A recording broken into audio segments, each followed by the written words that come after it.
Good morning বন্ধুরা, আজকে আমি তোমাদের সঙ্গে শেয়ার করব যে আমি কিভাবে ম্যাকারনি স্যালাড বাড়িতে বানাই। তো ম্যাকারনি স্যালাড বানানোর জন্য প্রথমেই আমি ম্যাকারনিকে খুব ভালো করে জলে 10 থেকে 15 মিনিট ধরে ফুটিয়ে সেদ্ধ করে তার মধ্যে অবশ্যই একটু নুন দেবে এবং তারপর একটা স্ট্রেনারে ভালো করে জলটাকে ঝরিয়ে নিতে হবে এবং হাত দিয়ে দেখে নিতে হবে সেদ্ধ হয়েছে কি না। এবার আমি এখানে নিয়েছি বয়েলড কর্ন, তার সঙ্গে নিয়েছি গ্রেটেড ক্যারট, এখানে আছে একটু লেটুস, মায়োনিজ, ভিনিগার অ্যান্ড দই মানে ইয়োগার্ট। তো এখানে নর্মাল ভিনিগারের জায়গায় অ্যাপেল সাইডার ভিনিগার ব্যবহার করলে কিন্তু খুবই ভালো হবে, আর গ্রিক ইয়োগার্টও ব্যবহার করতে পারো। প্রথমে আমি একটা পাত্রে বেশ বড় টেবিল স্পুনের 4-5 স্পুন আমি মেয়োনিজ কিন্তু নিয়ে নিলাম। এটা বানাতে কিন্তু বেশ অনেকটাই মেয়োনিজ লাগে, সুতরাং এ ব্যাপারে কার্পণ্য করলে চলবে না।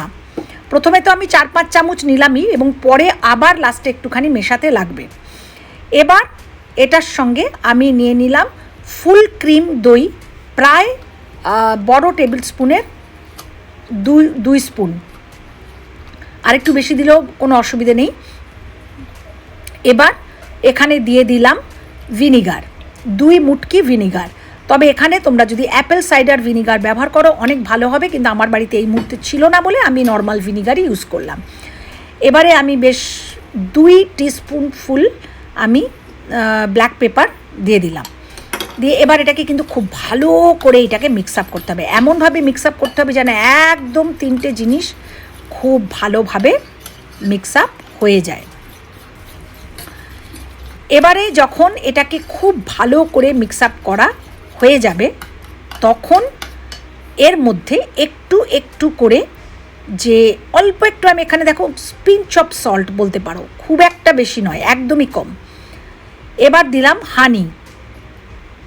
হানি কিন্তু দিতে হবে, তবে যদি বাড়িতে হানি না থাকে চিনিও দিতে পারো, তবে হানি দিলে এটার টেস্ট কিন্তু অনেকটা বেটার হয়, প্লাস ক্ষতিকারকও কম ডেফিনেটলি চিনির থেকে। সুতরাং সেক্ষেত্রে তোমরা হানিটা ব্যবহার করাটাই কিন্তু ভালো হবে।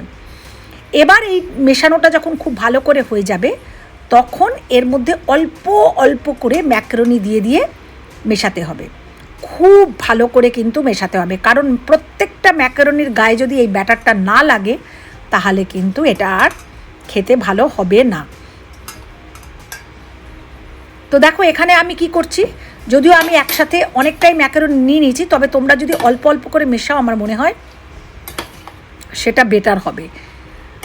তো এবারে খুব ভালো করে এটাকে মেশাতে হবে, অনেকক্ষণ ধরে কিন্তু মেশাতে হবে যাতে প্রত্যেকটা ম্যাকারনির গায়ে ভালো করে জিনিসটা মিশে যায়। এটা কিন্তু খেতে খুবই ভালো হয়। আর সবথেকে বড় কথা, যেটা মেইন 3টে জিনিস আমার বাড়িতে আজকে নেই, এবারে আমি মিশিয়ে দিলাম ক্যারট। এবারে ক্যারটটাকে মেশাবো, প্রত্যেকটা জিনিস একটা একটা করে দেবো আর একটা একটা করে মেশাবো। তো এটার মধ্যে যেটা দিলে সবথেকে ভালো হয় সেটা হচ্ছে বেল পেপার। এর মধ্যে অবশ্যই ছোট ছোট করে রেড, গ্রিন আর ইয়েলো বেল পেপার দেবে, কিন্তু আজকে আমি হঠাৎ করে ডিসাইড করেছি এবং হঠাৎ করে বানাচ্ছি বলে আমার বাড়িতে কোনোটাই নেই, সেই জন্য আমি যেটা বাড়িতে আছে সেটা দিয়েই বানালাম। আমার বাড়িতে একটু লেটুস ছিল, ওটা দিয়ে দিলাম, একটু ক্যারট ছিল দিয়ে দিলাম, কর্ন ছিল, সুইট কর্ন, ওটা দিয়ে দিলাম, কিন্তু বেল পেপারের অভাবটা আমি নিশ্চয়ই কিন্তু মিস করছি। অবশ্যই এটা তোমরা যখন বানাবে বাড়িতে বেল পেপার দেবে ছোট ছোট করে কেটে, তাহলে ভীষণ ভালো খেতে হবে। তো এবারে কিন্তু এটাকে যখন মিক্স আপ হয়ে যাবে এটাকে কিন্তু 2-3 ঘন্টা ফ্রিজে রাখার পর তারপরেই কিন্তু সার্ভ করবে, কারণ এটা যদি 2-3 ঘন্টা ফ্রিজে না রাখো তাহলে এই জিনিসটা ভালো করে মজবে না। আর ওপর থেকে দেখো আমি একটুখানি ড্রাই ফ্রুট ছড়িয়ে দিলাম, কিশমিশ, কাজু, পেস্তা এগুলো ছড়িয়ে দিলাম। এইগুলো দিয়ে তারপরে আমি ঢাকা দিয়ে আমার ফ্রিজে আমি 2-3 ঘন্টা এখন রেখে দেব এবং তারপরে আমি সার্ভ করব। ঠিক আছে, তো এই হয়ে গেল আমার মেয়োনিজ এই দিয়ে ম্যাকারনি স্যালাড। তো তোমাদের কীরম লাগলো তোমরা বাড়িতে ট্রাই অবশ্যই করো। Thank you, love you all and stay safe.